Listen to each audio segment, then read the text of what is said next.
Bonjour, bienvenue dans le 4e chapitre du MOOC de volcanologie physique intitulé « La plomberie volcanique ». Le but de ce chapitre est de comprendre l'origine des principaux types d'éruptions volcaniques que nous avons décrits précédemment. Et nous allons, pour cela, littéralement plonger sous les volcans pour y découvrir tout d'abord les mécanismes de genèse du magma. C'est ce qui fait l'objet de cette session. Nous avons vu, dans le chapitre 2, que le manteau de la Terre, bien qu'animé de mouvements de convection de quelques centimètres par an, était solide. Comment donc naît le magma liquide au sein de ce manteau solide?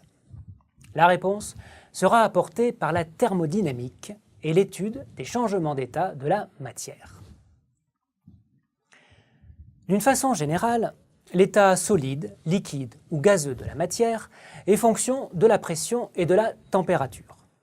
Intéressons-nous donc à l'évolution de ces deux paramètres dans le manteau de la Terre. Comme nous l'avons vu, la température augmente progressivement quand on s'enfonce en profondeur dans la Terre, à un rythme d'environ 30 degrés par kilomètre dans la croûte continentale. Par différents modèles physiques, on peut calculer comment cette augmentation de température se poursuit en profondeur dans le manteau terrestre. La courbe obtenue est appelée le géotherme.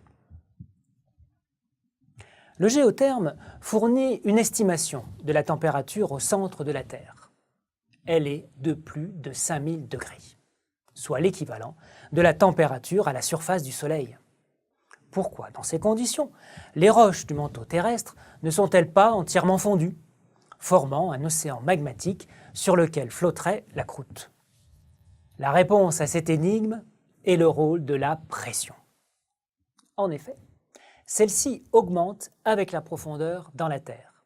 C'est ce que l'on appelle la pression hydrostatique, que l'on ressent, par exemple, lorsque l'on plonge au fond d'une piscine profonde.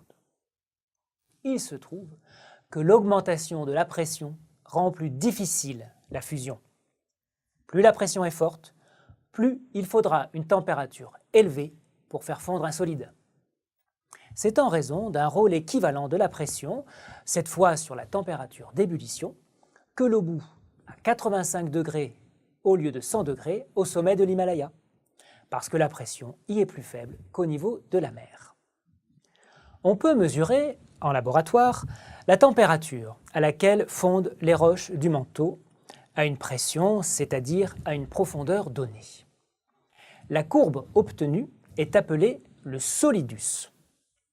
Pour que du liquide se forme, il faut qu'à une profondeur donnée, la température soit au-dessus de la température de fusion, c'est-à-dire que le géotherme coupe le solidus. Or, ce n'est pas en général le cas dans la Terre. Quand on s'enfonce dans le manteau, la température de fusion augmente plus vite que la température des roches. Le manteau reste donc solide. Mais comment alors provoquer la fusion des roches? Eh bien simplement en faisant baisser la pression et en faisant cela assez vite pour que les roches ne se refroidissent pas trop. Cela se produit à l'endroit des mouvements de convection ascendants dans le manteau, au niveau des dorsales ou des points chauds. En effet, un mouvement de convection est rapide par rapport à la vitesse des échanges thermiques au sein d'une roche, et on peut quasiment négliger le refroidissement de la matière qui est entraîné dans ces mouvements. On dit que ces mouvements sont adiabatiques. Lors d'une remontée adiabatique, la température baisse beaucoup moins que le long du géotherme moyen, et cette température finit par recouper le solidus. On dit alors que la fusion se produit par décompression. Le phénomène est identique à l'ébullition par décompression qui se produirait dans un verre d'eau chauffé à 90 degrés au niveau de la mer et porté très rapidement au sommet de l'Himalaya.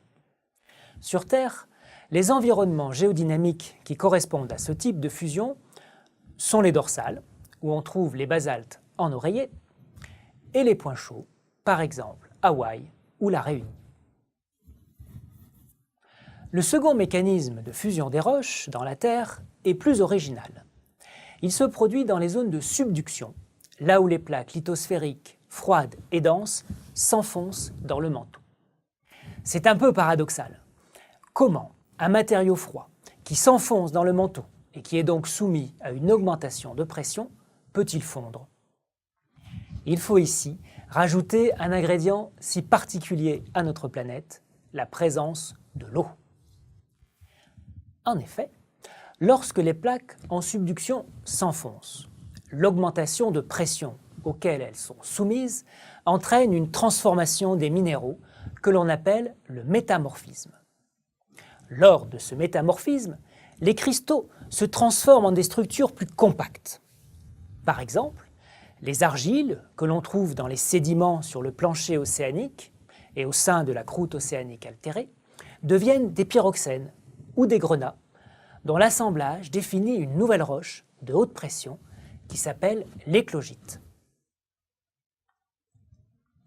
Or, une des différences majeures entre les argiles d'une part et les minéraux à structure compacte de haute pression d'autre part est que ces derniers ne contiennent pas d'eau.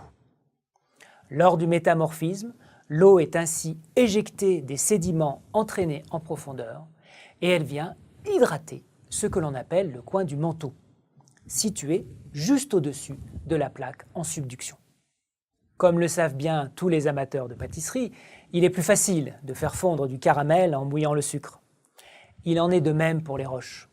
L'eau fait baisser leur point de fusion. En hydratant le coin du manteau, on fait donc fortement baisser le point de fusion de la roche. Cette fois, c'est la courbe du solidus qui se déplace jusqu'à croiser le géotherme et provoquer la fusion.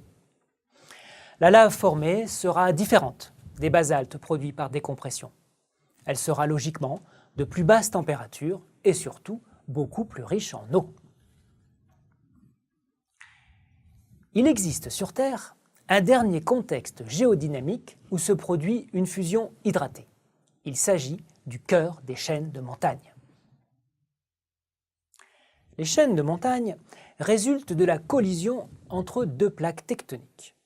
Collision qui crée un relief en surface et une racine en profondeur. De grands chevauchements crustaux produisent ces reliefs et ils ont des conséquences importantes pour la fusion.